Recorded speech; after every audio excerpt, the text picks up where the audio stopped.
Bonjour à tout le monde, j'espère que vous allez bien et bienvenue dans ma vidéo. Vous vous demandez souvent comment est-ce que l'on peut prendre le contrôle d'une machine distante. Alors, ceci est la réponse à votre question. Et retenez une chose, le but de cette vidéo est à titre éducatif. Alors, j'utilise précisément chez moi le Debian, c'est le Linux, c'est le Debian, et j'ai installé aussi un système Windows sur une machine virtuelle. Donc, c'est ce système-là qui sera la machine cible dont on va essayer de prendre le contrôle. Donc, sans toutefois tarder, je vais tout d'abord lancer ma machine virtuelle qui est le Windows. Et bon, vous pouvez faire entre vous, si tu as un collègue, voilà, un camarade, un ami, dont vous pouvez utiliser vos machines pour pouvoir prendre le contrôle. L'autre sera peut-être la machine source et l'autre sera une machine également cible. Ou alors si vous avez aussi installé une machine virtuelle ou des machines virtuelles dans votre machine, alors vous pouvez également utiliser. Donc là, je lance ma machine virtuelle. Comme je l'ai dit, c'est le Windows. Donc une fois que la machine virtuelle sera lancée, on va essayer d'installer un outil très important qui va nous permettre de prendre le contrôle de cette machine-là. Donc, il est d'abord important d'installer, d'utiliser le Chrome. Le Chrome est très important pour pouvoir utiliser le Remote Desktop. Donc, dès que je suis là, maintenant, je suis dans l'interface de ma machine virtuelle Windows. Donc, je dois installer d'abord l'outil que je suis en train de vous dire. Donc, c'est le Remote. Écrivez Remote. Voilà ce qui est déjà sorti comme je l'ai même déjà écrit. Remote Desktop google.com. Donc, écrivez ceci et lancez.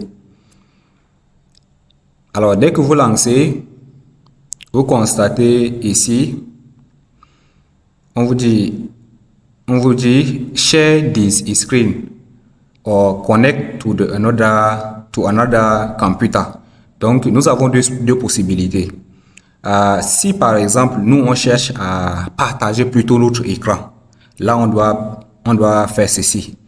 Mais si on veut prendre le contrôle de la machine, c'est que la machine cible, c'est la machine cible qui doit installer ceci. Et après avoir installé ceci, il doit générer un code. Et ce code maintenant, il va envoyer à la machine source pour entrer ce code et prendre le contrôle de la machine cible. Vous voyez un peu ce que j'ai dit. Donc, voilà ce qu'on doit faire. Sur la machine virtuelle, c'est la machine cible. Donc, on doit installer ceci. Et générer un code qui doit être utilisé après dans l'autre machine qui est le Linux, qui est le Debian. Donc, on doit télécharger ceci. C'est le réseau qui fait ceci. Donc, on télécharge. Voilà ça a lancé. Donc, on doit télécharger ceci. Voilà. Et on l'installe au fait. On double-clique dessus pour pouvoir l'installer. Voilà. Donc, do you want to allow this app to make changes to your device? On accepte et on l'installe. Voilà. Et dès qu'on l'installe déjà, on peut voir ceci sur notre site. On dit accept and install.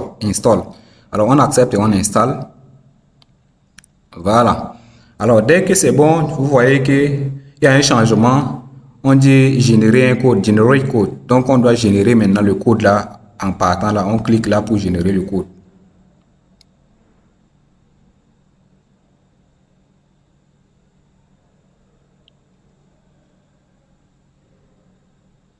Voilà. Donc, voici le code. Et le code, on nous donne 5 minutes pour l'expiration. Donc, pour l'expiration, autant pour moi, donc on doit entrer ce code dans la machine source bien avant cette deadline qui est de 5 minutes. Donc, voici ce que je dois faire maintenant. Je dois essayer de prendre la photo de ce code là, parce que c'est au fait c'est un peu long. Donc je dois capturer, voilà, et maintenant je dois utiliser ce code pour pouvoir entrer dans la machine source avant les 5 minutes. Donc, revenons sur notre, je vais épingler cette machine comme ça. Voilà. Et revenir sur notre machine en local là. Je vais épingler ça. Je reviens sur notre machine. Voilà. Donc, je vais également utiliser le Chrome là pour éviter les problèmes. Chrome. Et je lance Chrome. Ceci. Voilà. Et j'utilise aussi Remote. Oui, comme vous le voyez là, c'est Remote desktop.google.com. Donc, vous pouvez aussi lancer ceci. Voilà. Et comme nous cherchons maintenant à prendre le contrôle de la machine virtuelle, on va juste entrer le code que j'avais filmé, qui est le 94 98 également le 10 42 et le 75 49. Donc, comme nous avons fourni ce code, c'est-à-dire que si la personne prend ce code-là, doit directement prendre le contrôle de la machine qu'on est là maintenant en train de faire cette vidéo-là. Donc, je crois que pour la sécurité, quand vous faites la vidéo, essayez de cacher ou bien n'essayez pas de divulguer cette information. Donc là, dès que vous entrez le mot de passe, j'ai écrit pour que vous puissiez voir. Donc, dès que vous entrez le code, vous cliquez sur se connecter. Voilà, donc vous voyez ça, on dit session d'assistance. Voici le code. Donc, on attend pour que la machine cible puisse accepter d'abord. Donc, on revient sur notre machine virtuelle qui est la machine cible. Donc, vous pouvez voir ici. Would you like to allow TalkBay Mismatch Sustain see and control your computer? Alors, on dit share, on accepte. Donc, on dit partager. Voilà, c'est que c'est déjà partagé. On revient sur notre machine. On revient sur notre machine. Voilà ça. Donc là, nous sommes déjà sur notre Debian. On peut faire tout ce qui est sur la machine virtuelle. Vous voyez, n'est-ce pas?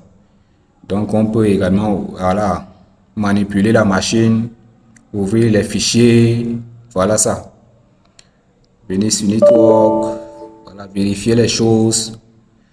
Et montrer ici, voilà, si on veut par exemple montrer à une personne comment on peut installer un logiciel, voilà, toutes ces choses-là. On peut l'aider à installer les choses, les Chrome, tout ça, je peux installer ceci. J'ai la possibilité d'installer. Donc, voici comment on peut prendre le contrôle, voilà, d'une machine distante. Rien qu'en utilisant le remote. Voilà, on peut avoir accès à toutes ces choses-là. Vous voyez, n'est-ce pas? Pourtant, nous sommes sur Debian, sur Linux. Mais là, c'est la machine virtuelle qui est là. Voilà ça. Alors, nous pouvons également stopper. Donc, on peut stopper ceci. Voilà, dès qu'on stoppe, la machine virtuelle est partie. Et on voit que le code est revenu à ceci. Donc, on peut réentrer. Peut-être créer un autre code et réentrer pour prendre le contrôle de cette machine-là, que nous verrons de prendre le contrôle. Donc, je crois que nous sommes arrivés à la fin de notre vidéo et merci bien d'avoir été attentif pour suivre la vidéo et on se dit à la prochaine fois. Ciao!